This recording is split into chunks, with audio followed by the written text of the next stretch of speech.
Bila kita nampak raut wajah orang yang tenang cerah, maka ketenangan bukan pada wajahnya.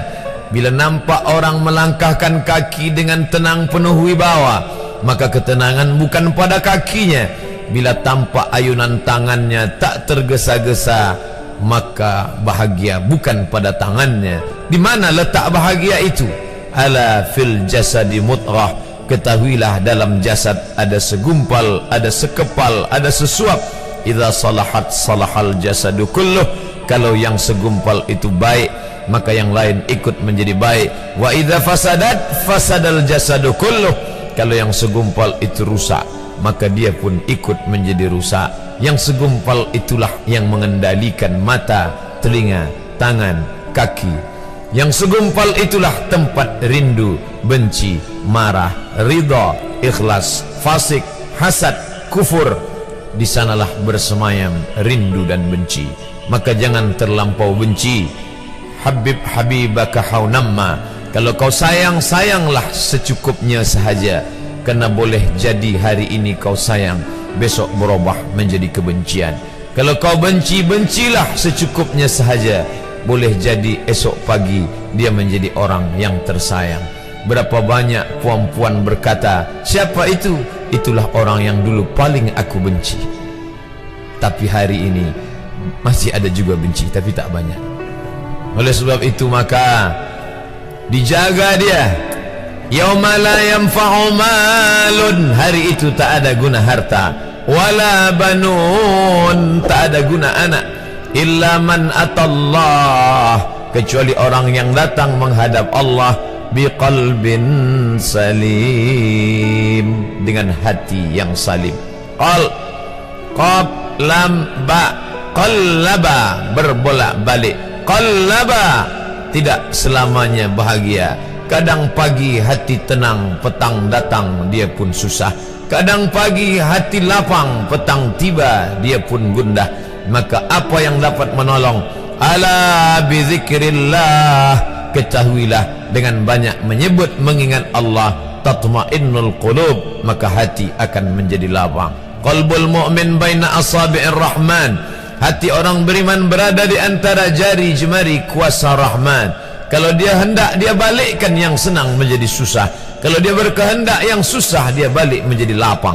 Berapa banyak orang yang tampaknya mungkin kita kata dia susah, tapi dia masih boleh tersenyum. Sebaliknya orang yang menurut pandangan zahir kita cukup segala, makan, pakai, tapi tampaknya kesenangan tak pernah singgah. Apa sebab? Kerana hati milik Allah. Dia ada dalam diri kita, tapi dia bukan punya kita. Lillahi ma fis samawati wa ma fil ard. Apa di langit, apa di bumi, milik Allah. Balikkan kepada Allah, dari Allah balik kepada Allah.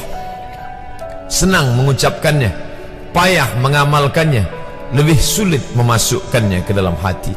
Oleh sebab itu maka apa cara supaya hati menjadi lapang? Yang pertama, iman. Mesti ada iman, percaya bahawa dia ada walaupun tak tampak oleh mata. Dulu ada seorang filosof, dia berkata bahawa aku percaya dia ada bila boleh tampak oleh mata, disentuh tangan, didengar telinga. Tapi bila tidak dapat ditengok mata, dipandang mata, didengar telinga, disentuh tangan, maka dia tidak ada. Inilah orang-orang yang berfaham wujudiyah. Wujud ada, mikrofon ada, mimbar ada, orang ada, kerana aku boleh menatap dengan mata, mendengar suara dengan telinga, bersapa tangan dengan alat yang diciptakan Allah Subhanahu wa ta'ala.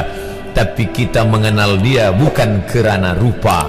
Bahkan bila kita pejam mata nampak berbagai macam rupa, itukah dia? Bukan. Walam yakul lahu kufuwan ahad. Bila kita pandang tengah malam tampak bermacam warna rupa, itukah dia? Ma khatara bibalik fallahu laisa kadzalik. Apa yang terlintas di hatimu, maka dia tidaklah seperti itu. Dia tak dapat dipandang dengan mata. La tudrikuhul absaru, dia tak dapat ditangkap mata. Wa huwa yudrikul absara, dialah yang dapat menatap mata. Jangankan dia, wajah kita pun kita tak boleh melihatnya. Siapa yang boleh melihat wajahnya?